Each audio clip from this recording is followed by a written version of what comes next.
Bonne journée les pirates, j'espère que vous allez bien. Moi ça va, de parler de la formation qui est sortie cette semaine, comment gérer la cohabitation avec son conjoint pendant la phase plateau, pendant la crise. Évidemment c'est un moment difficile, alors quand votre conjoint est parti parce que vous avez peut-être fait des propulsions, c'est dur aussi, mais quand on doit faire cette cohabitation, c'est pas simple non plus. Donc une question que me posait un pirate, c'est comment conserver ma santé mentale, capitaine, alors que je dois partager mon quotidien avec quelqu'un que j'aime, avec qui la relation est devenue compliquée. Alors quand la personne est partie, c'est compliqué parce qu'on a peu de contact. Quand la personne est là, c'est compliqué parce que on a tendance à se prendre la tête souvent. Donc la formation de la semaine sur comment gérer la cohabitation pour aller plus facilement vers la phase de grande intimité, elle va vraiment vous aider et vous allez apprécier. Pourquoi? Parce que si vous êtes un couple de longue durée, c'est normal d'avoir des crises, hein, toute relation de longue durée a des crises, et effectivement, vous avez un catalogue de 270 formations, 6 types de coaching qui vont vous permettre de passer cette crise de couple. Vous avez autour de vous des amis qui étaient ensemble depuis très longtemps, qui n'ont pas su gérer leur crise de couple et qui se sont malheureusement séparés, les enfants ont morflé, ils ont payé en moyenne 20 000 € la première année les frais de divorce, de séparation, la deuxième maison, la deuxième voiture, les avocats, les cautions, etc. et 10 000 € les années suivantes. Donc ça coûte un bras de divorcer. Donc si on peut rester ensemble, assurer la santé psychique de ses enfants et finir sa vie ensemble avec la protection que l'on souhaite, eh bien ça nous donne un peu plus de grinta. Évidemment, ça donne de l'espoir. Évidemment, votre conjoint à la fin de la phase de sécurisation est sorti de cette phase et vous êtes resté dedans, un peu comme le cocon. Le papillon sort du cocon et vous avez essayé au début de ramener le papillon dans le cocon. Je vous rassure, c'est impossible. Et donc la solution, c'est d'apprendre ici comment on fait pour sortir de son cocon et aller voler avec son conjoint. Mais pendant la phase de cohabitation, effectivement, parfois c'est un petit peu compliqué et on ne sait pas bien comment gérer la situation.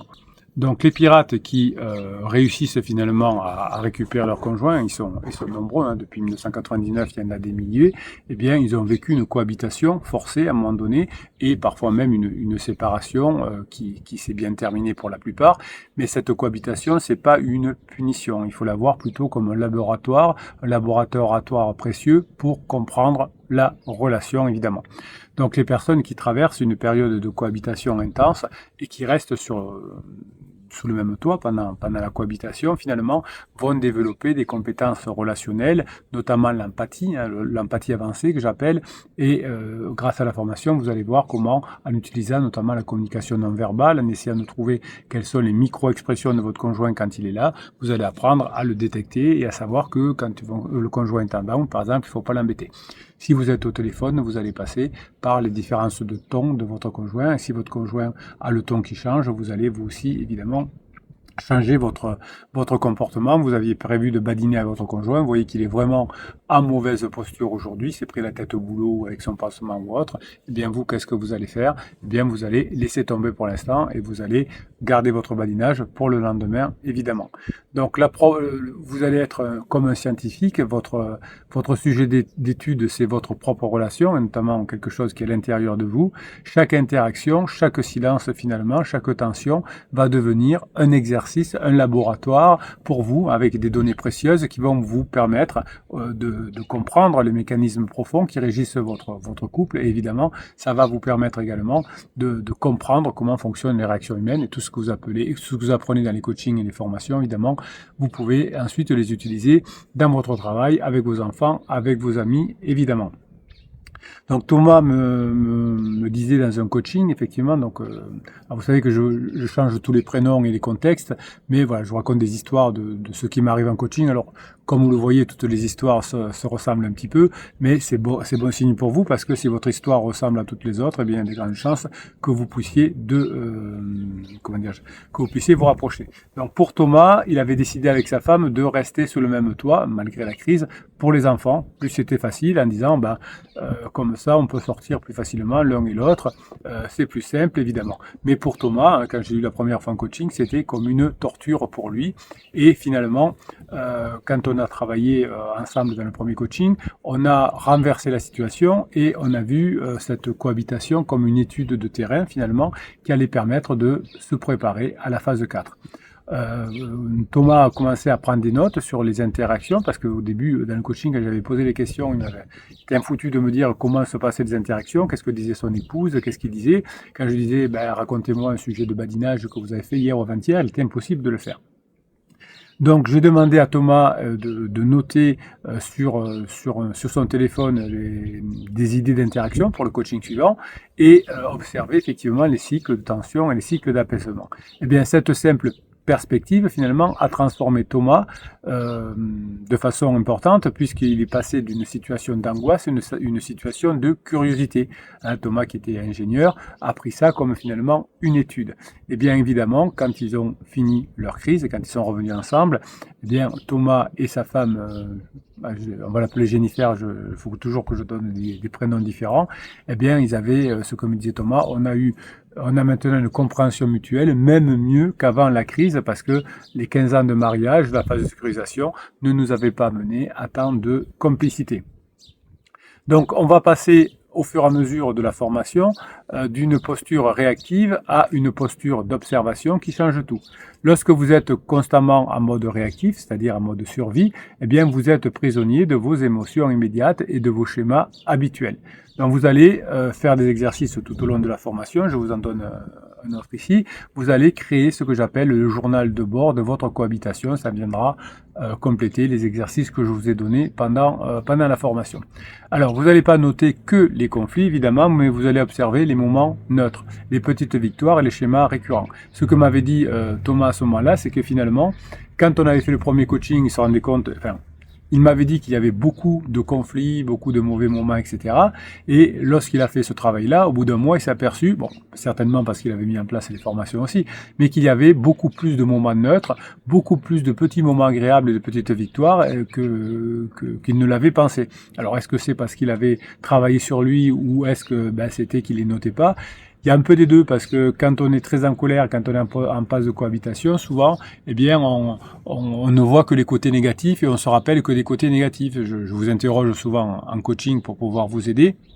Vous êtes capable de me dire qu'il y a 6 mois, votre épouse ou votre époux vous a dit qu'il vous aimait plus, mais vous n'êtes pas capable de me narrer une interaction que vous avez hier, parce que des fois vous me dites, oui, mais capitaine, je badine avec mon conjoint. Ah, super.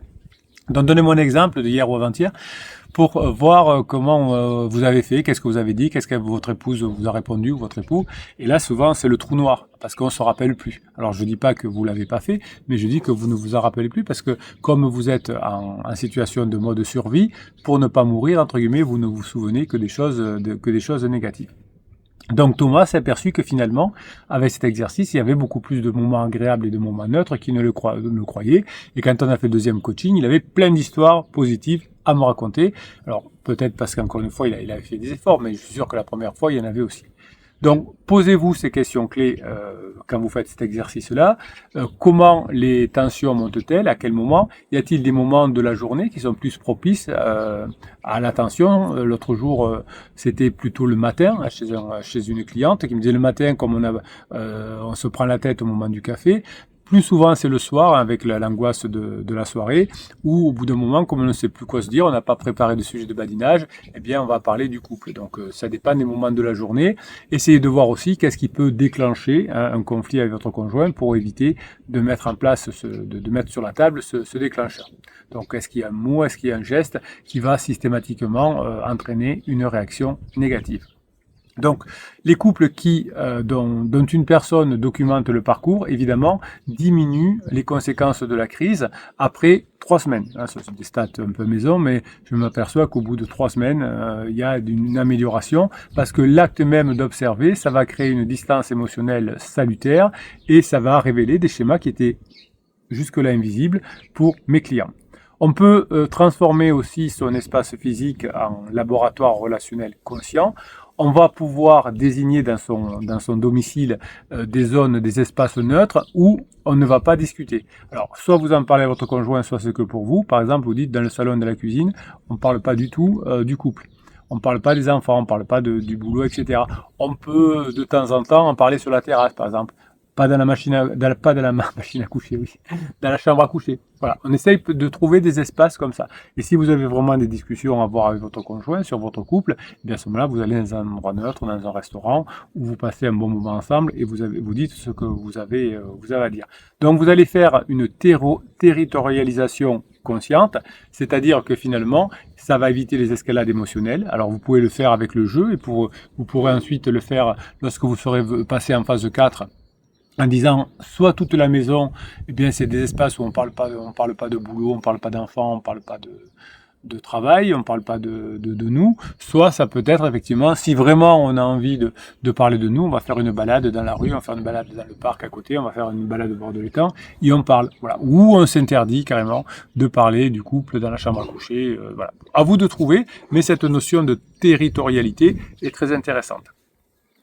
Une cliente me disait, suite au premier coaching, pour nous ça a été la cuisine comme zone de sans conflit. Hein, là, je me dis, je me sens même si ils étaient encore en crise après le premier conflit, forcément, après le premier coaching, la personne, allez, on va l'appeler Claire, m'a dit, je me le sens de lui dire, et on a déclaré, Claire a déclaré une zone sans conflit dans la cuisine, évidemment. Peu importe la tension qui pouvait régner ailleurs, dès qu'on était dans la cuisine, parce que c'est là où il dînait le soir avec les enfants, et il déjeunait aussi le week-end, et bien finalement ça faisait une trêve tacite quand on préparait le repas ensemble, quand on nettoyait la vaisselle ou quand on était avec les enfants, hop, c'était trêve. Donc progressivement finalement pour Claire et son mari Bernard, eh bien cette oasis de paix finalement s'est étendue dans d'autres pièces, et finalement chacune des pièces sont devenues petit à petit comme des îlots de sécurité émotionnelle, et finalement toute la maison est devenue un endroit de sécurité émotionnelle.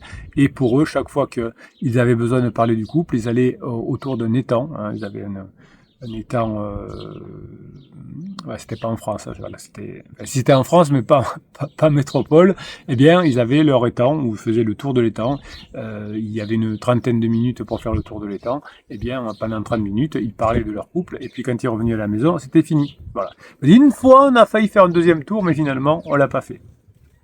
Donc tout ça va vous permettre de faire une exploration de vos ressentis, évidemment. Hein. C'est pas juste comme ça de temps en temps penser à la situation, mais on va dans des moments d'introspection importants. On peut même écrire, je le conseillerais dans la formation, sur un cahier avec un stylo ou sur votre téléphone en dictant. Et là vous pourrez utiliser l'intelligence artificielle pour vous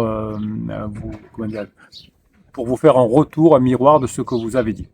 Donc finalement, plus vous allez être créatif pendant la pendant la période de cohabitation, plus finalement vous allez activer des zones du cerveau qui sont associées à la résolution de problèmes. Hein, vous allez, par exemple, quand vous allez écrire des poèmes, quand vous allez écrire des textes, quand vous allez peindre, quand vous allez chanter, enfin ce que vous aimez, eh bien vous allez associer votre réflexion et votre créativité à la résolution de problèmes. Quand vous créez, vous aurez plus facilement de prise de distance émotionnelle, et ça, c'est intéressant. Et quand vous créez, ça réduit votre niveau de cortisol, hormone du stress. Alors bon, en neurosciences, on dit que c'est chaque fois qu'on crée, on diminue de 27%. Notez que voilà, un quart de votre cortisol peut être diminué juste en créant. Donc par exemple, vous allez consacrer 15 minutes chaque jour à l'écriture libre de vos pensées, à l'écriture de vos émotions, à dessiner, à chanter. Vous pouvez aussi évidemment faire du sport, parce que ça va être intéressant pour diminuer votre cortisol, évidemment.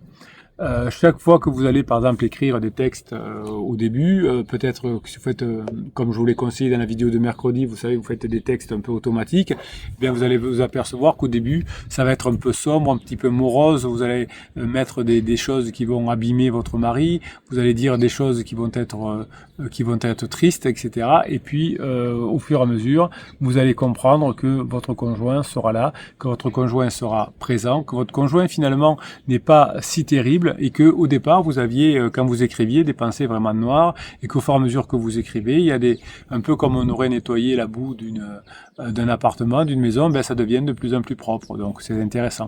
Dans la vidéo de mercredi, je vous disais que quand vous avez écrit des textes comme ça, quand vous en avez plusieurs, ou peut-être à chaque texte, vous vous les faites analyser par l'intelligence artificielle. Qu'en penses-tu? Qu'est-ce qui ressort? Qu'est-ce qui ressort de ce texte? Quels sont les points forts? Quels sont les points faibles? Vous voyez, vous interrogez un peu l'intelligence artificielle qui est neutre et qui est très performante. Alors n'essayez pas d'aller chercher des idées pour améliorer la relation de couple par l'intelligence artificielle, parce que ça vous dit beaucoup de bêtises, mais l'intelligence artificielle a été entraîné sur des textes. Donc ça, on sait bien faire, analyser des textes, les reprendre. Moi, je l'utilise beaucoup quand je vous écris des textes. J'écris mon texte, généralement, je le dicte à mon téléphone, enfin, je le fais avec mon téléphone, et ensuite, je demande à l'intelligence artificielle de me l'améliorer, de corriger les fautes, etc. Bien, là, vous pouvez faire pareil, vous pouvez même demander une analyse, qu'est-ce qui est bien, qu'est-ce qui est pas bien, qu'est-ce qui ressort du texte que j'ai écrit, et ça va vous aider à traverser cette phase de cohabitation. La phase de cohabitation, elle est nécessaire. Si vous êtes déjà séparés, bien c'est pas grave, la plupart des pirates qui sont revenus ensemble, il y a un moment où la personne est allée habiter un peu chez ses parents, chez une copine, après un appartement, ou chez un copain, et puis vous, aujourd'hui, vous savez comment faire, vous avez 270 formations, vous avez 6 types de coaching, vous avez le canal Telegram, vous avez le groupe Facebook des pirates où les pirates les plus expérimentés vont vous aider à mettre en application les formations et les coachings. Donc tout un écosystème autour des formations et des coachings qui vont vous aider avec ces vidéos du matin à 7h, avec les vidéos avec les lives de 12h30 où vous venez poser des questions. Bref, vous avez tous les outils, formation, coaching, live, vidéo courte, texte, aide des autres pirates, pour réussir à passer cette phase de cohabitation. Vous retrouverez bien évidemment la formation sur cette cohabitation en descriptif de cette vidéo. La cohabitation, c'est pas facile, mais vous pouvez la transformer en laboratoire et ça, ce sera déjà un gros progrès pour l'avenir. Merci pour ce que vous êtes, mes pirates adorés. Je vous kiffe et je vous kiffe grave. Passez la journée que vous méritez.